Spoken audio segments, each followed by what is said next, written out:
on in full swing after the latest technical hurdles that were faced by the rescue team. Currently a press conference underway by the NDMA member leading the rescue efforts. Listen in. IDCL के जो लोग हैं उनके साथ मिलकर एक team work के तौर पर ये आगे इसके अंदर बढ़ाया जाएगा।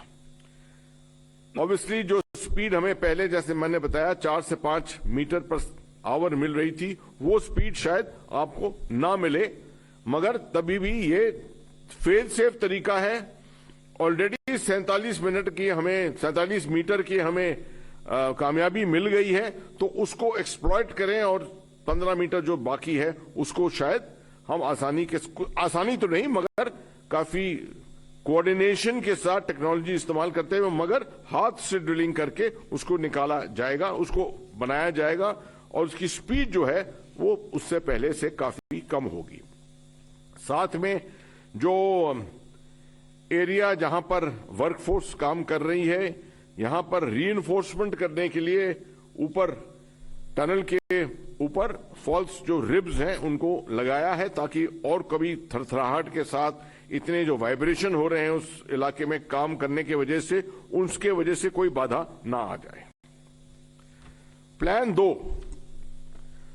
दो अब अपनाया गया है क्योंकि कल मैंने आपको बताया कि एक सतलज जल विद्युत निगम लिमिटेड का जो ड्रिलिंग मशीन थी वो वहां पहुंच गई थी और उसको बीआरओ के रोड के जरिए ऊपर ले जाया जा रहा था। वो वहां पहुंच गई थी, सीटिंग बनी हुई थी उसके लिए प्लिंथ, और उसके ऊपर उसको बिठाया गया था। आज ये काम जो है तकरीबन 12 बजे आज दिन में का काम शुरू हो गया है। इसको तकरीबन 86 मीटर ड्रिल करना है वर्टिकली। वर्टिकल ड्रिलिंग में आप ग्रेविटी के साथ साथ जाते हैं नीचे, तो उतना ज्यादा जोर शायद नहीं, मगर तब भी जियोलॉजिकल ऑब्स्टिकल्स जो हैं वो आ सकते हैं। उस इलाके की स्टडी की गई है, प्रूव किया गया है कि शायद वो जियोलॉजिकल ऑब्स्टिकल्स एक्यूफर्स जो रास्ते में हैं वो शायद ना हो।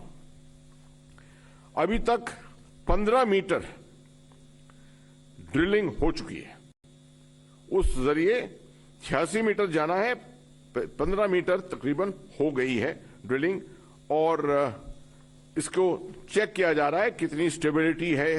इसके बाद ये जो जरिया अगर सक्सेसफुल बिल्कुल कामयाब रहा 86 मीटर तक पहुंचने में, तो आखिर में जाकर टनल का क्रस्ट भी मिलेगा, उस क्रस्ट को भी तोड़ना पड़ेगा और अंदर छेद करके, और फिर इस जरिए 86 मीटर जो है वो बकेट के तरीके से निकालना पड़ेगा हर इंडिविजुअल वर्कर को। इसकी काबिलियत एनडीआरएफ में हमारे बहुत है, उन्होंने बहुत ट्रेनिंग की हुई है, एनडीआरएफ वाले जानते हैं इसके बारे में पूरा, तो वो इसको इस तरीके के अंदर बहुत मदद देंगे। जो प्लान हमारा प्लान 3 था परपेंडिकुलर 170 मीटर का जाने का, जिसके लिए पानी का बंदोबस्त किया गया था, वो प्लान अभी तक अपनाया नहीं गया है क्योंकि हालांकि तैयारी हो गई है, पूरी साइट की तैयारी हो गई है, मगर जो इक्विपमेंट पहुंचना है वहां पर अभी भी रास्ते में वो कुछ हद तक अभी भी फंसा हुआ है। फंसा तो नहीं है मगर धीरे चल रहा है। उसको ट्रांसफर करना पड़ा दूसरी गाड़ी पर क्योंकि ये बड़ी गाड़ियां जो हैं वो उस सड़क पे आसानी के साथ आ नहीं सकी, तो दूसरी गाड़ी लानी पड़ी, उसके ऊपर लोड करना पड़ा। अब ये उम्मीद करते हैं कि आज रात को या कल सुबह तक ये वाला इक्विपमेंट पहुंच जाएगा, तो साइडवेज ड्रिलिंग जो है जो 170 मीटर का फासला कवर करेगी वो तब शुरू होगी। एक और वर्टिकल ड्रिलिंग प्लान 4 जो है, प्लान 4 एक और वर्टिकल ड्रिलिंग है जो ओएनजीसी कर रही है अपनी मशीन के जरिए। ये तकरीबन 2 फीट की 24 इंचेस की ड्रिलिंग होगी, वर्टिकल ड्रिलिंग बरकोट की तरफ। ये जो पहली वाली मैंने बताई थी ये इस तरफ थी, जो हमारे टनल के इस एंड के पास थी, ये बरकोट के एंड की तरफ हो रही होगी। और इसके लिए जो रिग है वो तकरीबन अभी 5 से 6 घंटे दूर है उस साइड से, अभी भी धीरे धीरे आ रहा है। वहां पर बहुत बड़ा इक्विपमेंट है। ये रोड की तैयारी इसके लिए की जा रही है, 5 किलोमीटर की रोड चाहिए इसके लिए, ऊपर तक ले जाने के लिए सही अलाइनमेंट के साथ, क्योंकि इक्विपमेंट भारी है। तो वो रोड अभी भी उसका तकरीबन 1 किलोमीटर से ज्यादा वो रोड बन चुकी है और बीआरओ जो है उसके ऊपर पूरा प्रोग्रेस कर रही है जल्द से जल्द उस रोड को बनाने के लिए। ये एक ऑल्टरनेटिव रहेगा। आप देख रहे हैं कि परपेंडिकुलर वाला और ये जो बरकोट की तरफ जो वर्टिकल ड्रिल है, ये दोनों जो है ऑल्टरनेटिव रहेंगे, बैकअप के तौर पर रहेंगे हमारे पास। और प्लान 5 है बरकोट के तरफ से जो टनल की ओपनिंग है वहां से ब्लास्ट का तरीका इस्तेमाल करते हुए 483 मीटर का जो हिस्सा है उसको उसके अंदर से सुरंग बनाना है। तो 5वां ब्लास्ट वहां पर आज सुबह किया गया है। ब्लास्ट के बाद 10-11 मीटर का टोटल इलाका जो है वो पेनिट्रेट हो गया है। उसमें रिबिंग कर रहे हैं ताकि उसको स्टेबलाइज करें। जब तक रिबिंग होकर स्टेबलाइज नहीं होगा तब तक आगे बढ़ना जो है वो खतरे में से पेश आता है। और आखिरी जो है प्लान 6, वो पहले से ही प्लान बना हुआ है, अभी अपनाया नहीं गया था, क्योंकि ये भी इसी तरफ से हमारे तरफ इधर इसी तरफ सिलकोट की तरफ से जो है ये अंदर बढ़ेगा। जब अगर किसी हालत में ये जो ऑगर का रास्ता बना है हमारा 47 मीटर का जो 62 मीटर तक जाना है, ये अगर किसी हालत में बिल्कुल ही फेल हो गया अगर, तो एक और ऑल्टरनेटिव है ड्रिफ्ट का तरीका, जिसके लिए फैब्रिकेशन हो रहा है, सामान बन रहा है। वहां पर आर्मी के इंजीनियर्स इसको बना रहे हैं पूरे, और आर्मी के इंजीनियर्स काफी तादाद में पहुंच गए हैं वहां पर। वो इस तरीके को अपनाएंगे, साइड के टनल के साइड को खरोंच कर और स्क्रेपिंग करके ड्रिफ्ट टेक्नोलॉजी इस्तेमाल करके उसके जो फ्रेम है वो फ्रेम बन चुके हैं, तकरीबन 30 फ्रेम बन चुके हैं। उस फ्रेमों के जरिए वो फिर आगे बढ़ते जाएंगे। ये भी एक स्लाइटली धीरे तरीका है मगर काफी फेल सेफ तरीका है। मगर सबसे अच्छा तरीका जो अभी तक हमारे पास है वो प्लान 1 है। प्लान 1 में मैं दोबारा आपको बताता हूं वही कि जब ऑगर बाहर निकल आएगा पूरा मैन्युअली अंदर भेजकर और ऑगर का पावर इस्तेमाल करके 800 मिलीमीटर पाइप अब अंदर धकेलेंगे।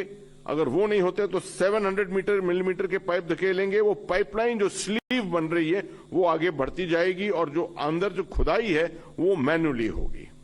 तो 15 मीटर तकरीबन वो मैन्युअली खुदाई होगी और ये पुशिंग जो करेगा ऑगर का काम होगा, इसको पुश करके और पाइप्स को लगाना। ये एक तकरीबन फेल सेफ तरीका है, मगर साथ में सेकंड ऑल्टरनेटिव जो अच्छा तरीका है वो ऊपर से जो ड्रिलिंग शुरू हो गई है, जो SJVNL ने शुरू कर दी है। ये इसका टोटल 1.2 मीटर का बोर है और 15 मीटर तक ये पहुंच चुकी है। बाकी मीडिया से मैं विनती करता हूं कि आपका अभी तक बहुत अच्छा इसमें रवैया रहा है। ये पूरे देश को आश्वासन देने में, कॉन्फिडेंस बढ़ाने में, ये कॉन्फिडेंस बनाए रखनी है, क्योंकि देश के हर एजेंसी जो काम कर सकती है यहां पर, जिसके पास इसका साधन है काम करने का, वो काम कर रही है। और कोई भी नेगेटिविटी इसके ऊपर नहीं होनी चाहिए, क्योंकि उसका असर फिर फैमिलीज के ऊपर, रिश्तेदारों के ऊपर होता है। हर वक्त रिश्तेदारों से पूछना उनके बारे में, से ये पूछना ज्यादा अच्छा रहेगा कि उनको कितना एतबार है, कितना कॉन्फिडेंस है। और वो कॉन्फिडेंस जो है हम टेक्नोलॉजी के जरिए, अपने कामशाम के जरिए उनको दे रहे हैं।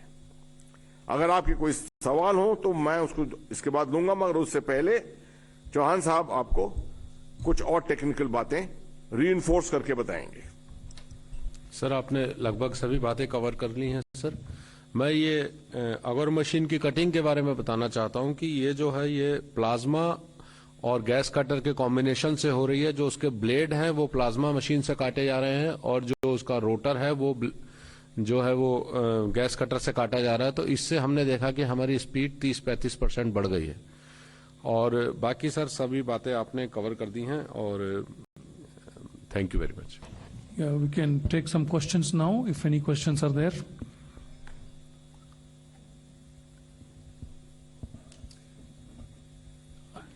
I think you have got all the answers, I think. No questions today.